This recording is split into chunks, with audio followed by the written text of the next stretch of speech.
tudo bom, pessoal? Eu sou Ana Maia, professora do Colégio Santo Inácio, e hoje nós vamos para mais uma aula prática número 5 do Laboratório de Química. O tema da nossa aula prática de hoje são os ácidos e as bases, na modalidade de aula pesquisa e observação, ou seja, você vai aguçar mais o seu poder de observação nesta aula prática de hoje. O objetivo da nossa prática é indicar a natureza química de algumas substâncias como ácidas ou básicas, utilizando indicadores ácido-base.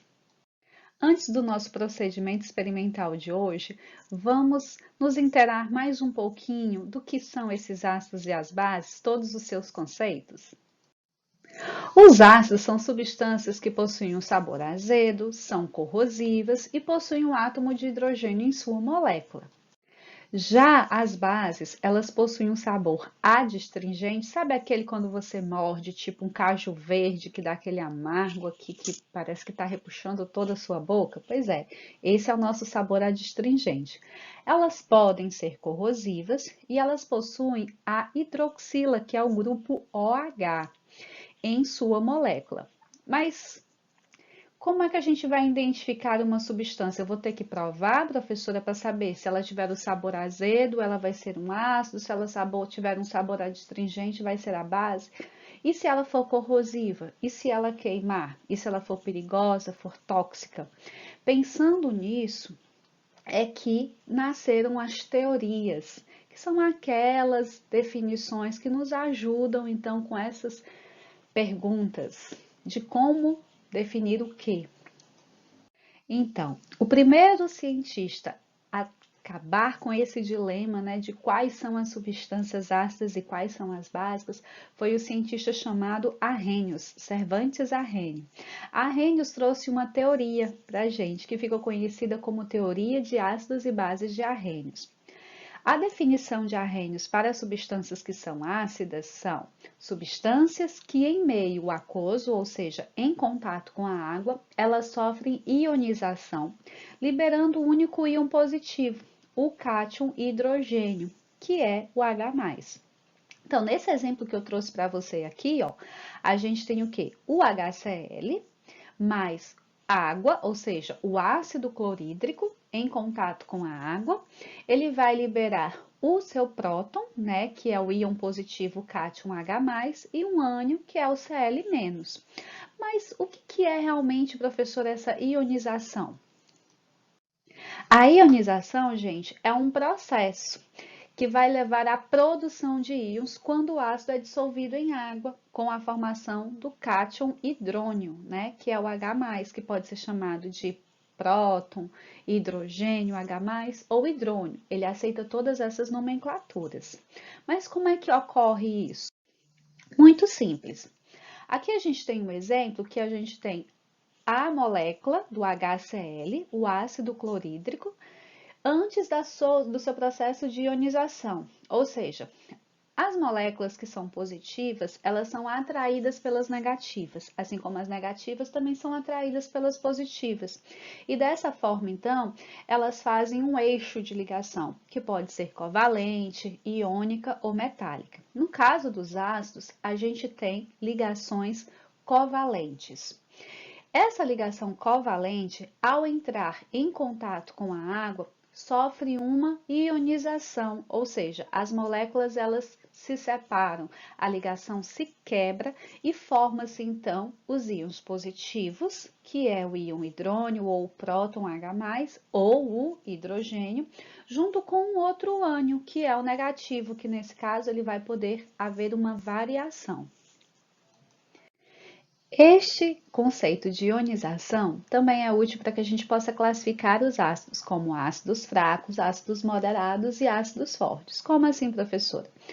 Quanto maior o número de hidrogênios que sofrerem um processo de ionização, ou seja, de liberação, mais ainda forte será o ácido. Por exemplo, no ácido forte a gente tem a opção ou o exemplo do HNO3, que está mostrando aí na garrafinha vermelha, né? É o ácido nítrico. Nele, o hidrogênio é completamente ionizável. Na garrafinha violeta, nós temos os ácidos moderados. Por exemplo, a gente pode dar o ácido sulfuroso, que é o H2SO3. Nele, nós temos dois hidrogênios, mas somente um é liberado. Então, ele é um ácido moderado. E no H2CO3, que é a garrafinha azul, nós vamos ter aqui o ácido carbônico. H2CO3 é o ácido carbônico, o mesmo ácido do refrigerante. Ele sofre, então, nenhuma liberação do ácido de hidrogênio, ou seja, ele libera o hidrogênio com a forma de água, de neutralização. Então, ele é considerado um ácido fraco. E para as bases? De acordo com a teoria de Arrhenius, as bases são substâncias que, em meio aquoso, ou seja, novamente em contato com a água, elas vão sofrer um processo chamado de dissociação. E elas vão liberar, então, um único íon negativo, que é o ânion hidroxila. Aqui no exemplo da reação, nós temos o NaOH, que é o hidróxido de sódio, soda cáustica. Em contato com a água, ela vai liberar o cátion, o Na+, e o ânion OH-. Então, o que é essa dissociação? Ionização do ácido, a gente já aprendeu. E o processo de dissociação? A dissociação das bases é um fenômeno em que ocorre a liberação dos íons relacionado ao grau de ionização dessas substâncias em água ou quando fundidas. Como assim? No caso dos ácidos, eles todos são de ligações covalentes. Nas bases, eu posso ter, então, a ligação covalente ou eu posso também ter uma ligação iônica. A dissociação ocorre, então, a quebra dessa ligação e ocorre, então, a liberação dos íons que já existiam antes. No ácido, esses íons vão ser criados. Aqui, eles vão ser liberados. Como exemplo desse processo de dissociação, eu trouxe para vocês aqui, mais uma vez, o hidróxido de sódio, que é o NaOH. O que a gente tem aqui? O Na, ele é um átomo da família dos metais alcalinos, ou seja, ele é um metal. E a hidroxila, né, o OH, são elementos que são ametais. Então, eles vão estar ligados através de uma ligação iônica. Quando essa ligação iônica se quebra, o que vai acontecer? Vai liberar os íons que já existiam antes. Os cátions, nesse caso aqui, é o Na+, mas o ânion, o único que será liberado vai ser o OH- em todos os casos de todas as bases que existem. Como é então que eu vou indicar o caráter de uma substância? A Arrhenius já nos permitiu identificar quais são as substâncias ácidas e bases. E a ciência não parou por aí. Ela deu vários passos à frente e elas criaram duas formas. A primeira é o pH e a segunda são os indicadores. No pH, nós temos uma escala de valores que vai de 1 até 14. As substâncias que têm o pH de 1 até 6 são substâncias ácidas. pH igual a 7 é uma substância neutra e de 8 a 14 são substâncias básicas. Quanto mais próximo do valor 1 for a substância, mais forte este ácido.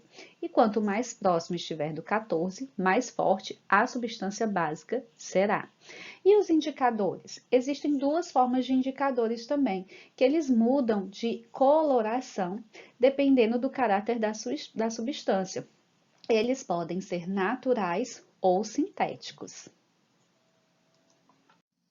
Nessa nossa aula prática de hoje, a gente vai utilizar os indicadores ácidos básicos que são sintéticos. A gente vai usar três indicadores: a fenolftaleína, o azul de bromotimol e o alaranjado de metila. A fenolftaleína, em meio ácido, ela se comporta na coloração incolor. Pode ficar esbranquiçado devido à presença do álcool, porque a fenolftaleína, ela é um pó e para preparar, a gente precisa dissolvê-la no álcool. Já na base, ela vai adquirir a coloração rosa. O azul de bromotimol, em substâncias ácidas, ele vai adquirir a coloração azul, já nas substâncias básicas, amarelo cítrico. E o alaranjado de metila, em substâncias ácidas, ela adquire a coloração vermelha e na base ela vai adquirir a coloração laranja.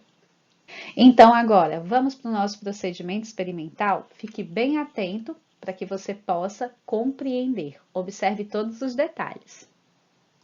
O material que a gente vai utilizar nessa aula prática de hoje serão 6 tubos de ensaio, que vão estar numerados com letras, 6 soluções de caráter ácido e base desconhecido, ou seja, dentro de cada tubo de ensaio vai ter uma solução, que eu não sei qual é o caráter dela, e que eu vou indicar através dos indicadores sintéticos, fenolftaleína, azul de bromotimol e alaranjado de metila. Vamos agora então para a técnica. Então, gente, vamos então para a nossa parte prática. Nós temos aqui a estante com os tubos de ensaio. Nela vou ter 6 tubos de ensaio onde foi numerados pelas letras A, B, C, D, E e F.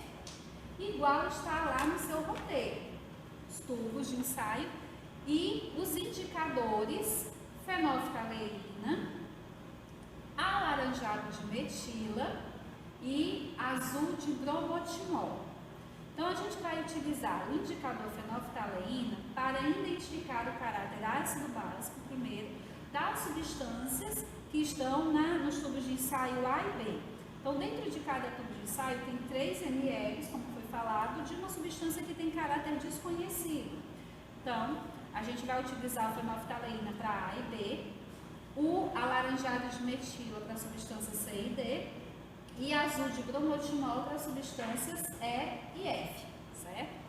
Então, em cada tubo de ensaio vamos colocar 3 gotas. Vamos começar então com o tubo A. Eu vou colocar 3 gotas de fenolftaleína. Vou dar uma mexida, certo? Vou colocar aqui. Mostro já para vocês os resultados. E aqui, ó, como vocês podem ver, já houve uma mudança de coloração. Agora, o alaranjado de metila para o tubo de ensaio C.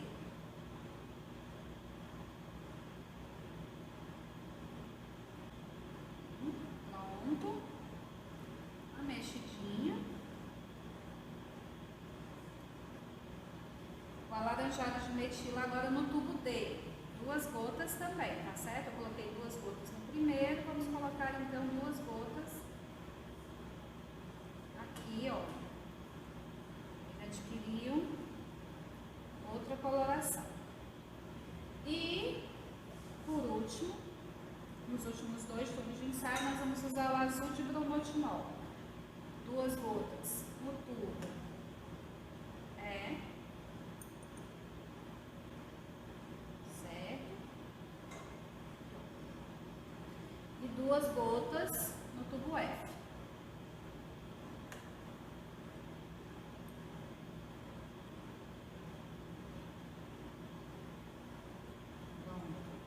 Vamos agora verificar essas colorações de perto, né? Então, gente, vamos ver agora os nossos resultados, tá certo? Nessa tabela, que vocês vão pegar no roteiro, lá na página da atividade de casa, vocês vão ter lá o indicador e também os tubos de ensaio, A, B, C, D, E e F. No resultado, vocês vão colocar a coloração que ficou e indicar se a substância é ácida ou básica. Então, eu vou mostrar aqui os resultados para vocês. Para o indicador fenolftaleína, a gente ficou com o tubo de ensaio A, ele ficou, não modificou, né? Ele tá branquinho, incolor, tá certo? E no B, olha só, ficou rosa, é um rosa bem bonito, ó, certo? Coloração rosa. Para o indicador azul, alaranjado de metila, no tubo de ensaio não houve mudança, ele continua laranja da mesma cor, tá certo? Um amarelo alaranjado. E no tubo de ensaio dele adquiriu coloração vermelha, um vermelho bem bonito, ó. E no nosso último aqui, que foi o azul de bromotimol, No tubo de ensaio ele ficou laranjinha, amarelo cítrico, né? E no F, ó, azul, certo? Bem um azul bem bonito também. Então vocês vão colocar esses resultados das colorações preenchendo essa tabela e indicando para a gente o caráter ácido básico da solução.